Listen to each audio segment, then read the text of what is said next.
Davaris Ngoudjou, on sait justement que les chefs d'État du Mali, du Niger, de la Mauritanie, du Burkina Faso et du Tchad s'étaient réunis ce 20 novembre dans le cadre du G5 Sahel, dans le but justement de faire avancer ce projet de système de communication informatisée et sécurisée pour échanger les renseignements. Est-ce que vous pensez que c'est un projet porteur pour la lutte contre Boko Haram?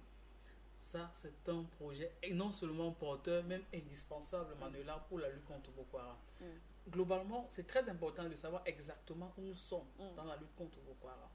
Il y a de cela quelques mois, quelques années, Boko Haram était sur une posture offensive, c'est-à-dire attaquer nos troupes au niveau des pays, dans la globalité, de manière asymétrique. La plupart du temps, nos pays, nos troupes étaient sur une phase défensive, donc défendaient le territoire. Mais en réalité, de nos jours, la guerre a changé de phase. Nous sommes en train de passer à une autre phase. C'est même une des raisons pour lesquelles ces chefs d'État se sont réunis.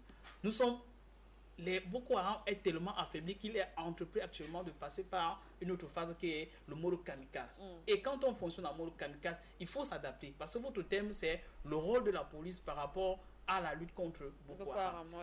La police, ou alors disons les forces de sécurité en général, mais les forces de sécurité intérieures qui incluent et la police et les forces de gendarmerie ont deux rôles. Il y a ce qu'on appelle de l'antiterrorisme et ce qu'on appelle le contre-terrorisme. De l'antiterrorisme, ce sont des cellules pour la prévention, c'est-à-dire des zones qui ne sont pas encore touchées par le terrorisme, prévenir que ce phénomène n'arrive dans ces zones-là. Le contre-terrorisme, c'est d'enlever cela ou alors de déraciner cela où ils sont déjà impliqués. Il y a des possibilités. Ce qu'en réalité, il y a cela quelques années, en fait, ne nous leurrons pas, les forces de police dans beaucoup de pays africains étaient beaucoup plus chargées de traquer les opposants. C'était beaucoup plus des forces qui avaient une visée politique.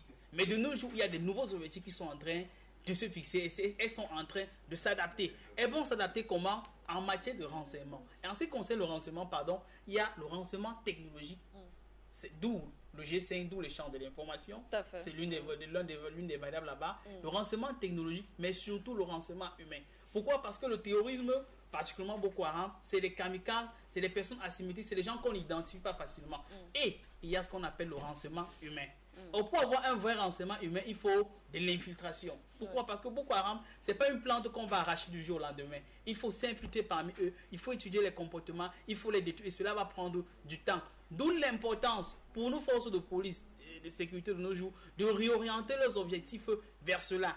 Parce que beaucoup de nos forces de sécurité sont en train de faire beaucoup d'efforts, mais il y a de cela beaucoup d'années, les forces antiterrorisme n'existaient pas au niveau des forces de police. Il y a peut-être le GSO, le groupement spécial d'opération, il y a le GIG au niveau de la gendarmerie qui fait beaucoup d'efforts, mais ce n'était pas les réalités de chez nous. Et les formations, les recyclages doivent être ancrés dans ce sens-là. Et nous ne sommes pas les seuls. Beaucoup de pays, même européens, ne sont pas confrontés à ces réalités-là. Donc nous devons nous concentrer, acheter du matériel. C'est vrai que le président de la République du côté du Cameroun fait les efforts dans ce sens, acheter des drones, acheter du matériel de surveillance d'intelligence de pointe, mais surtout, ça c'est très important, mais surtout veiller à ce que la population puisse collaborer, pas les comités populaires, qui comme ça se passe déjà à Maroua. Et n'oublions pas que le renseignement s'achète, et cela s'achète très cher. Payer des personnes, payer des agents, payer les individus qui sont infiltrés au sein de ces personnes-là, de pouvoir donner les informations pour prévenir que cette gangrène puisse frapper et continuer à enlever les vies comme ils sont en train de le faire. D'accord, M. Davaris Ngoudjou, outre justement l'aspect militaire, vous avez parlé tantôt de l'implication également de la population.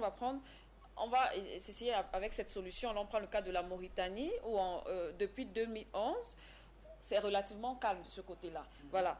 Là-bas, on s'est concentré sur d'autres problèmes tels que les trafics de drogue, par exemple, l'implication des élites religieuses et puis la création d'une radio de Coran. Et le résultat, près de 60% de terroristes se sont repentis.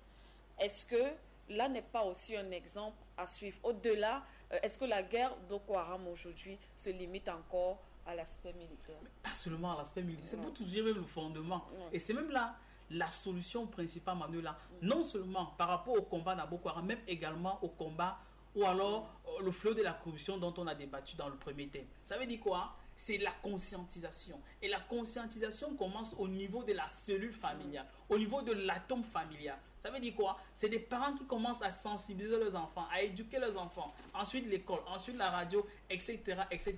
Même les émissions que nous faisons sur les plateaux comme Afrique Média. En réalité, ça rentre dans la sensibilisation. Et la population est touchée, la population est sensible. Ça veut dire le combat n'est pas seulement sur le terrain avec les gens. Pourquoi?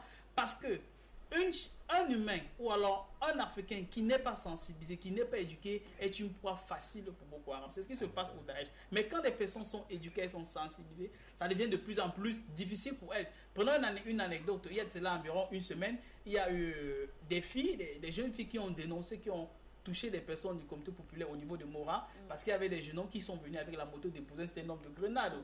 Parce qu'ils avaient possible un dortoir de la police. Pourquoi? C'est parce que ces enfants ont déjà été sensibilisés. Ce qui fait que c'est plus facile de pouvoir les corrompre et les emmener dans ce sens-là. Donc, si on les sensibilise, on peut donner le meilleur de soi pour combattre. Merci, monsieur Dalvaris. On rappelle qu'on va également prendre notre correspondant, Bakary, qui est du côté